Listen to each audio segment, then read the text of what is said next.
एक बार कुमार साम्राज्य की राजधानी के बाहरी इलाके में नागावली नदी के किनारे एक गुरुकुल आश्रम था। योगानंद नाम के एक संत उस गुरुकुल को चला रहे थे। वे छात्रों को शास्त्र सिखाते थे। योगानंद चित्रकला में माहिर थे। वो किसी मनुष्य को एक बार देखकर उसे पूरी तरह चित्रित कर सकते थे। वो एक अद्भुत कलाकार थे। कला में रुचि रखने वाले अमीर लोग योगानंद के आश्रम में दूर दूर से आते थे। वे योगानंद को मुंह मांगा पैसा देते थे और उन्हें अपना चित्र बनाने के लिए कहते थे। योगानंद अपने द्वारा चित्रित चित्रों के लिए धन इकट्ठा करते समय बहुत सख्ती बरतते थे, जिसे देखकर हर कोई हैरान हो जाता था। कुछ लोग उनके पीठ पीछे उनके लिए गलत बात कहते। एक संत जिसने सभी सुखों का त्याग कर एक साधारण आदमी की तरह रहना चाहिए, उसे धन का इतना लालच कैसे हो सकता है? लेकिन योगानंद ने कभी भी उनकी टिप्पणियों पर ध्यान नहीं दिया। वो जितना चाहे अपनी चित्रकला के जरिए पैसा कमा रहे थे।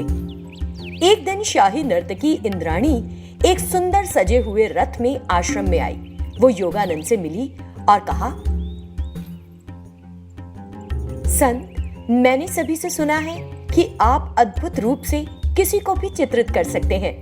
मैं चाहती हूँ कि आप मेरा चित्र बनाएं। ठीक है, मैं कुछ ही मिनटों में आपका चित्र चित्रित करके दे सकता हूँ, लेकिन उसके लिए राशि जरा अधिक होगी। संत, आप उसकी चिंता न करें। मैं आप जितना चाहेंगे उतना दूंगी। मैं आपसे पूछ ही लेती हूँ, आप कितना लेना चाहेंगे? आप मुझे बताएं, आप अपनी हैसियत की बिना पर मुझे कितना दे सकती हैं? मैं आपको 100 सोने के सिक्के दूंगी। ये काफी नहीं है, मुझे 200 सोने के सिक्के चाहिए। ये सुनकर इंद्राणी को झटका लगा। वो सामान्य हुई और फिर बोली, संत, आप बहुत ज्यादा नहीं बता रहे? इसके अलावा एक संत होने के नाते आपको इतना लालची नहीं होना चाहिए। इस मामले में मैं कोई मोल भाव पसंद नहीं करता हूँ। यदि आप मेरे द्वारा बताई गई राशि एक और शब्द कहे बिना सामने रखती हैं, तो मैं आपको चित्रित करूंगा, अन्यथा आप जा सकती हैं। इंद्राणी, जिसे अपना चित्र चित्रित करवाए बिना वापस जाना ठीक नहीं लगा, उसने 200 सोने के सिक्के संत के सामने रखे और कहा, ठीक है संत, मैं उस पेड़ के नीचे खड़ी होती हूँ, आप मेरा चित्र बनाइए। इतना कहकर वो एक नृत्य मुद्रा में पेड़ के नीचे खड़ी हो गई। संत योगानंद ने थोड़ी देर उसे देखा और एक कूची की मदद से उसका चित्र चित्रित किया। थोड़ी देर में उसने इंद्राणी को चित्र बनाकर दे दिया, जिसे देखकर चित्र अद्भुत बना है, इसमें कोई संदेह नहीं है। लेकिन इस चित्र के लिए आपने जो राशि ली है वो बहुत अधिक है। आप जैसे संतों को इस तरह से धन नहीं कमाना चाहिए। इतना कहकर वो रथ में बैठकर राजधानी शहर वापस चली गई। पहले की तरह संत योगानंद ने कुछ महीनों तक चित्रों को बनाना जारी रखा और खूब धन कमाया। लेकिन कुछ महीनों के बाद उन्होंने अचानक चित्र बनाना बंद कर दिया और अपने छात्रों को सबक सिखाने में लगे रहे। शाही नर्तकी इंद्राणी को इस बारे में पता चला। वो इस अचानक परिवर्तन के पीछे का कारण जानने के लिए बहुत उत्सुक थी और उनके आश्रम जाने लगी। जब वो पिछली बार वहां गई थी, उस आश्रम का रास्ता उतार चढ़ाव और पत्थरों से भरा था। लेकिन इस बार उसकी यात्रा बहुत सुगम रही, क्योंकि वो रास्ता अब चपटा हो गया था। आश्रम में एक बड़ा सभागार देखकर वो आश्चर्यचकित रह गई। वो सभागार पहले जैसा बिल्कुल नहीं था। उस सभागार के अंदर योगानंद के छात्रों के बीच मुख्य छात्र विमलानंद बैठे थे। गुरु प्रकाशनंद, जिन्होंने इस ध्यान सभागार को बनाने की बहुत कोशिश की, इसे पूरा किए बिना ही चल बसे थे। तब हमारे गुरु योगानंद ने इस ध्यान सभा कक्ष का निर्माण करने का निर्णय लिया और इतनी मेहनत की। हालांकि लोगों ने उन्हें बुरा कहा कि वो एक स्वार्थी और लालची आदमी है, लेकिन वो उनकी बातों से दुखी नहीं हुए। उन्होंने बिना किसी से भीख मांगे अपनी चित्रकला कौशल के माध्यम से अपने दम पर पैसा कमाया और अपनी इच्छा पूरी की। उन्होंने अगली पीढ़ियों के लिए बहुत बड़ा उपकार किया और जंगल में साधना करने चले गए। वो वास्तव में एक महान व्यक्ति हैं। आज उनकी वजह से इस आश्रम तक आने के लिए अच्छी सड़क बन गई है। हम सभी उनके ऋणी हैं। ये सुनकर इंद्राणी की आंखों में आंसू आ गए। उसे बहुत दुख हुआ कि उसने संत योगानंद को गलत समझा और मन ही मन उनसे माफी मांगी। उसने अपने सभी गहने निकालकर उस आश्रम को दान में दे दिए। फिर वो शांत मन से राजधानी शहर लौट गई। श्रीकांत गहरी नींद में था। वो एक ख्वाब देखता है और जोर जोर से चिल्लाने लगता है, नहीं, मुझे नहीं मारना, मुझे नहीं मारना, मैं कहीं नहीं आऊंगा, मुझे मत मारो। इसी बीच उसकी माँ उसके पास आती है और कहती है, श्रीकांत, श्रीकांत, उठो, क्या हुआ मेरे बेटे? कुछ दिनों से तुम ऐसे ही सपने देख रहे हो। ये कहते हुए उन्होंने उसे जगाने की कोशिश की। श्रीकांत जाग गया और बोला, अम्मा, मुझे पता नहीं क्यों, लेकिन पिछले कुछ दिनों से एक ही सपना दिखाई दे रहा है। उस सपने में एक लड़की मुझे मारने की कोशिश कर रही है। अच्छा ठीक है, अब इसके बारे में मत सोचो, तुम सो जाओ, हम कल बात करेंगे। श्रीकांत फिर से सो गया।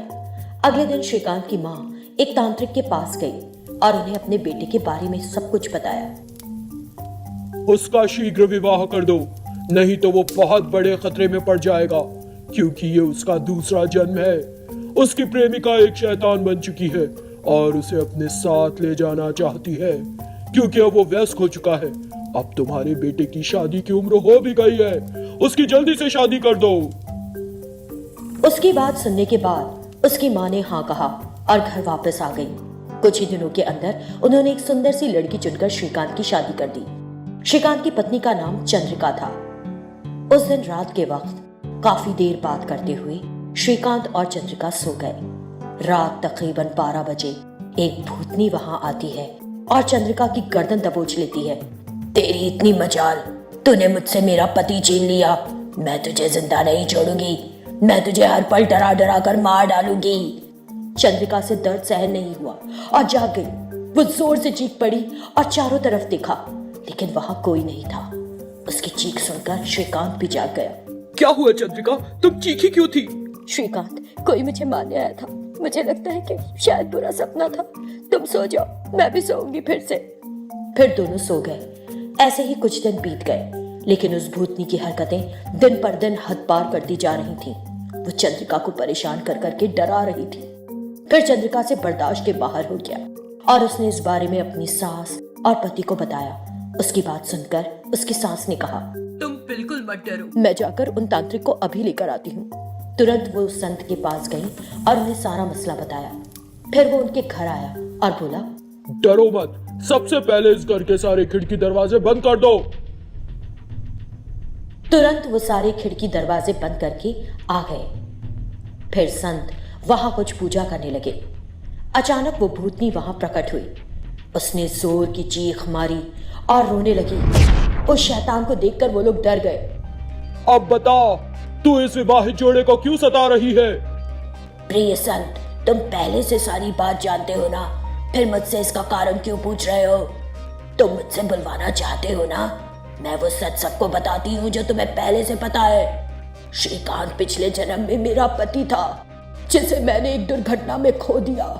मैं उसके चले जाने के दुख में रो रो कर पागल हो गई और मरकर एक भूतनी बन गई। मुझे अभी भी उसका इंतजार है। इस जन्म में जैसे ही वो वयस्क हुआ, मैं उसे मारकर अपने साथ ले जाना चाहती थी, लेकिन उसकी शादी कर दी गई। इसके बाद से मैं उसे कुछ भी करने में नाकाम हूँ, इसीलिए उसकी बीवी को डरा डरा के सता रही हूँ। देखो, तुम सिर्फ एक मर गई आत्मा हो सकता है कि पिछले जन्म में वो तुम्हारा पति था, लेकिन इस जन्म में वो चंद्रिका का पति है। उसे फिर से पाने की चाहत गलत है।